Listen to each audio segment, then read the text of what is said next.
Hi friends, welcome back. അപ്പോൾ ഇന്ന് നമ്മൾ കാളകൂട്ടുകണ്ടത്തിലേക്ക് പോകട്ടോ. ഒരുപാട് വർഷങ്ങളായി ഈ കാളകൂട്ടുകണ്ടത്തിനെ പറ്റി പരിചയമുള്ള സ്വന്തം തട്ടൂര് നാരായണേട്ടനോട് നമുക്കിതിനെ പറ്റി ചോദിക്കാം. തറവാടുമായിട്ട് വളരെ ബന്ധമുള്ള അത് തന്നെയാണ് ഈ കാളകൂട്ടുകണ്ട. അവിടെ ഒരു സ്വന്തമായിട്ടൊരു തറവാട്ടിൽ സ്വന്തമായിട്ടൊരു പള്ളിയുണ്ട്. ആ പള്ളിയുമായിട്ട് ബന്ധപ്പെട്ടുകൊണ്ടുള്ളൊരു കാളകൂട്ട് കണ്ടാണ്. ഇവിടെ കാളകൂട്ട് നടക്കുന്ന സമയത്ത് ആ പള്ളിയിൽ പോയിട്ട് പ്രാർത്ഥിച്ചിട്ടാണ് ഇവിടെ കാളകൂട്ട് നടത്താറ്. അതേപോലെ അതിലും പരിപാലിച്ച് പോരുന്ന ആളുകളുണ്ട്. അതും അതേപോലെയൊക്കെ ചെയ്തിട്ടാണ് നമ്മളിവിടെ ആദ്യമായിട്ട് ഈ കണ്ടത്തിലേക്ക് കാലെടുത്ത് വെക്കുക.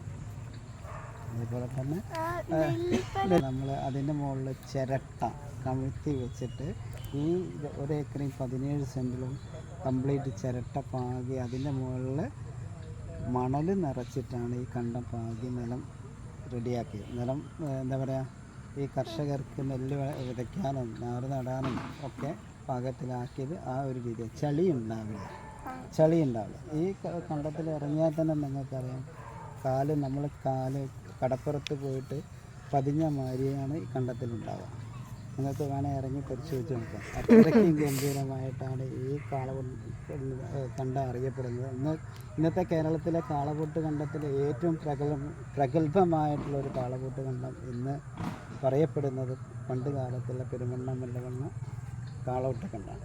ഇപ്പോൾ കോഴിക്കോട് ജില്ലയിൽ ഈ കാളകൂട്ട് കണ്ടത്തിൽ മാത്രമേ ഉള്ളൂ ഇപ്പോൾ അടുത്ത കാലത്ത് കാളകൂട്ട് നിൽക്കാതെ പോകുന്നത് ഒരു സ്ഥലമുണ്ട്. കോഴിക്കോട് ജില്ലയിൽ പുല്ലാളൂരുണ്ട്, പന്തീരങ്കാവുണ്ട്. 3 കണ്ടാണ് ഇപ്പോൾ പ്രസിദ്ധി ആർജിച്ച ഒരു കാളകൂട്ട് കണ്ടെന്ന് പറഞ്ഞാൽ ഈ 3 കണ്ടത്തിൽ കാളകൂട്ട് നടക്കുന്നത്. ഇപ്പം ഈ മുല്ലമണ്ണ കാളകൂട്ട് കണ്ടത്തിൽ മാത്രമാണ് ഇപ്പം നിലവിൽ കാളകൂട്ട് നടക്കുന്ന മറ്റേ കണ്ടങ്ങളൊക്കെ കാളകൂട്ട് നിലച്ചു പോയ ഒരു സംഭവമാണ്. ഇപ്പോൾ ഇത് നിലനിർത്താൻ വേണ്ടി നമ്മളെ പഞ്ചായത്ത് മെമ്പർ ഷമീർക്കായും പോലുള്ള ആളുകളെല്ലാം പല ആളുകളെയും കണ്ട് ഇത് എങ്ങനെയെങ്കിലും നിലനിർത്തി നമ്മൾ പഴയ ഒരു കാലഘട്ടത്തിലേക്ക് വളർന്നു വരുന്ന കുട്ടികളെയും ആളുകളെയൊക്കെ ആകർഷിച്ചുകൊണ്ട് ഈ പരിപാടിക്ക് മുന്നിട്ട് ഇറങ്ങിയത് നമ്മളെ വാർഡ് മെമ്പർ ഷമീർക്കയാണ്. അതിൻ്റെ കൂടെ ഞാനും അതിൻ്റെ പുറകിൽ നടന്ന് എല്ലാ കാര്യങ്ങളും ഞങ്ങൾ ചെയ്തു കൂട്ടുന്നത്. അത് വളരെ ഭംഗിയായിട്ട് ഇതുവരെ ഈ നിമിഷം വരെ എല്ലാം വളരെ സത്യസന്ധമായിട്ടും വളരെ കറക്റ്റോടും എല്ലാ കൃത്യനിഷ്ഠയോടും ഞങ്ങൾ പരിപാലിച്ചു പോന്നിട്ടുണ്ട്. നമ്മളെ പഞ്ചായത്ത് മെമ്പർ ഷമീർക്കയ്ക്ക് നാളെ രാവിലെ 7 മണി മുതൽ വൈകുന്നേരം 6-6:30 ഉള്ളിൽ ഞങ്ങൾ തീർക്കേണ്ടതാണ്.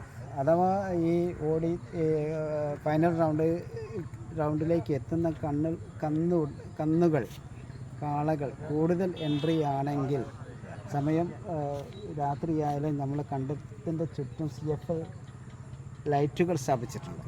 ആ ലൈറ്റ് പകൽ പോലെ വെളിച്ചം ആയിട്ട് കത്തി തിളങ്ങിയിട്ട് അതിൽ കൂടെയാണ് രാത്രി നേരം വൈകിയാൽ ആ കാളകൂട്ട് ഫൈനലിലെത്തിയ എല്ലാ കന്നുകളെയും മത്സരിപ്പിച്ചപ്പോൾ ഞങ്ങൾ ഈ പരിപാടി വെച്ചിട്ടുണ്ട്.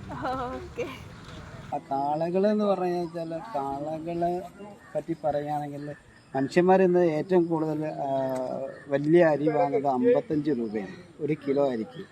ഈ കാളകൾക്ക് കൊടുക്കുന്ന 1 കിലോ മുതലേക്ക് 120 രൂപ വരുന്നുണ്ട്.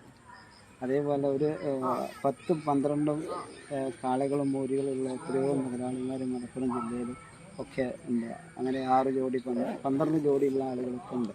അവർക്കൊക്കെ തീറ്റി കൊടുക്കുന്നതെന്ന് വെച്ചാൽ ഇതിൻ്റെ കൂടെ മുതലേൻ്റെ കൂടെ നമ്മളെ ഡേറ്റ്സ് ഉണ്ട്, ബദാമുണ്ട്, നട്ട്സ് ഉണ്ട്, അതേപോലെ ഡ്രൈ ഫ്രൂട്ട്സൊക്കെ ഇട്ടിട്ട് രാവിലെ അതിൻ്റെ കൂടെ നമ്മൾ ഈ മുതലേൻ്റെ കൂടെ മിക്സ് ചെയ്ത് പണ്ടത്തെ മരത്തിനെ കൊണ്ടുണ്ടാക്കിയ ഒലക്കി അതിലിടിച്ചിട്ടാണ് രാവിലത്തെ ബ്രേക്ക്ഫാസ്റ്റ് കൊടുക്കുക. നമ്മൾ ബ്രേക്ക്ഫാസ്റ്റ് കഴിക്കില്ലേ, നമുക്കൊക്കെ ലേശം കിട്ടിയാൽ മതി നമ്മൾ ആഗ്രഹിച്ചു. അത്രയും ഗംഭീരമായിട്ടുള്ള പരിപാലനമാണ് ഈ കാളയും കൂടിയും ഇവർ പരിപാലിച്ച് പോകുന്നത്, ഈ മത്സരത്തിലേക്ക് എത്തിക്കുന്നത്. ഈ മത്സരം ഒരു മാസം 2 മത്സരങ്ങളുണ്ടാവും. 15 ദിവസം കൂടുന്നവരാണ് ഒരു മത്സരം ഉണ്ടാവുക.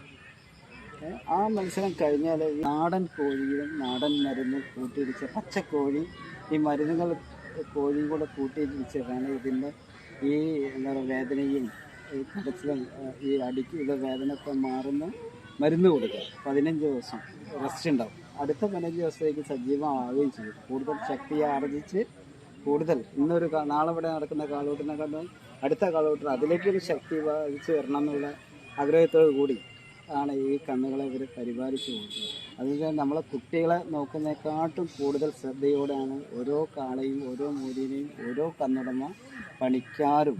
ഒരു കന്നുടമയ്ക്ക് എന്താ പറയുക, ഒരു ജോഡി കാളയും മൂരി ഉണ്ടെങ്കിൽ അത് പരിപാലിക്കാൻ 4 പേര് വേണം. 4 പേര്, ഒരു കാളനെ പിടിക്കാൻ 2 പേരാണ്. അപ്പോൾ ഗൈസ് ഇതായിരുന്നു നമ്മുടെ വീഡിയോ ഇഷ്ടമായി ചാനൽ സബ്സ്ക്രൈബ് ചെയ്യുക. അപ്പോൾ ഇത്രയുള്ളൂ ഗൈസ്. ബൈ.